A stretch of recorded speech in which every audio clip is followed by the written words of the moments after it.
राधे राधे दोस्तों, हमारे चैनल चतुर्वेदी ज्ञान ज्योति में आपका हार्दिक स्वागत है। आप सब कैसे हैं बताने के लिए कमेंट बॉक्स में जय श्री राधे जरूर लिखें। राधे रानी की कृपा से आपका सब मंगल होगा।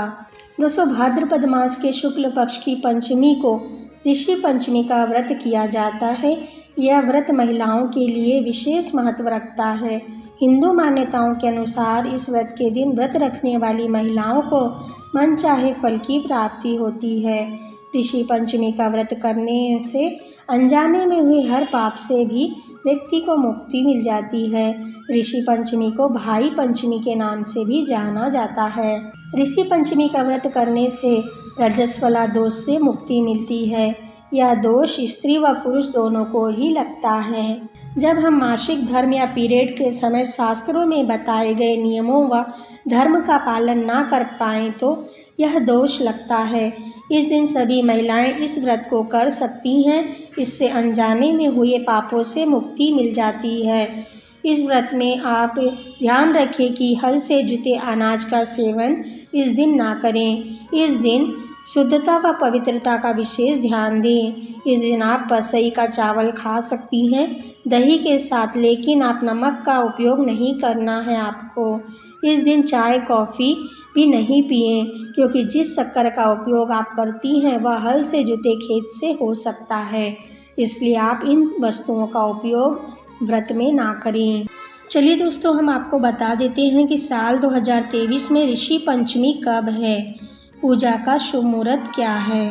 दोस्तों, साल 2023 में ऋषि पंचमी दिन बुधवार को 20 सितंबर 2023 को है। पूजा का शुभ मुहूर्त सुबह 11:01 से दोपहर 1:28 तक का है। पूजा की कुल अवधि 2 घंटे 27 मिनट की है।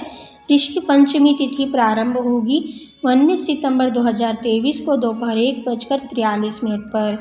ऋषि पंचमी तिथि समाप्त होगी 20 सितंबर 2023 को दोपहर 2:16 पर। ऋषि पंचमी व्रत की पूजा विधि हम आपको बता देते हैं। इस व्रत के दिन आप सुबह जल्दी उठें, सूर्योदय से पहले उठकर स्नान कर लीजिए, स्वच्छ वस्त्र धारण कीजिए, घर में ही पूजा घर में एक चौक पूर लें या फिर ऐपन से सप्तऋषि बनाएं। यदि आप सप्तऋषि नहीं बना सकते तो आप सप्तऋषि की प्रतिमा भी पूजा में रख सकते हैं या फिर फोटो भी ले सकते हैं। सप्तऋषि के साथ देवी अनुरति की भी स्थापना आप इस दिन कीजिए। एक चौकी पर सफ़ेद वस्त्र बिछाकर सप्तऋषि की स्थापना कीजिए। इस दिन आप कलश की स्थापना कीजिए। सप्तऋषियों को हल्दी, चंदन, रोली, अबीर, गुलाल लगाएं। धूप दीप से आप सप्तऋषियों की पूजा कीजिए, उन्हें पुष्प अर्पित कीजिए व भोग चढ़ाएं। पूजा के बाद आप इस दिन व्रत की कथा पढ़ें या सुनें। पूजा व कथा के बाद आप उनसे माहवारी यानी मासिक धर्म के समय के दोष से मुक्ति के लिए क्षमा याचना कीजिए। इस व्रत को माहवारी के समाप्त होने यानी वृद्धावस्था में इस व्रत का उद्यापन किया जाता है। कई जगह पर यह भी विधान है कि 7 वर्ष तक व्रत करके 8वें वर्ष में सप्तऋषि की पितृवर्ण की मूर्तियां बनवाकर ब्राह्मणों को भोजन करवाकर इन मूर्तियों को विसर्जित कर दिया जाता है। आप चाहे तो केवल ब्राह्मणों को भोजन करवाकर भी इस व्रत का उद्यापन कर सकते हैं। इस प्रकार से आप इस व्रत का उद्यापन कर सकती हैं। दोस्तों, ऋषि पंचमी की व्रत कथा भी हम आपको सुना देते हैं। इस कथा को आप जरूर सुनें। इससे आपके जीवन के सभी पापों का नाश होगा, कष्टों से मुक्ति मिलेगी, घर में सुख समृद्धि आएगी। ऋषि पंचमी की कथा इस प्रकार से है। विदर्भ देश में उत्तांक नाम के एक सर्वगुण संपन्न ब्राह्मण रहता था। उसकी पत्नी सुशीला सुंदर व पतिव्रता नारी थी। उसका नाम सुशीला था।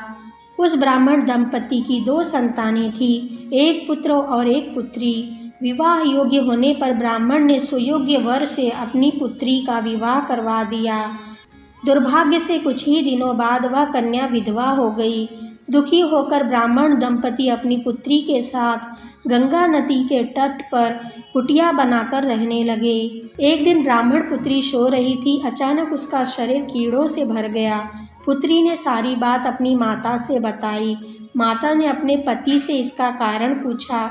हे पति देव, मेरी पुत्री की यह गति होने का क्या कारण है?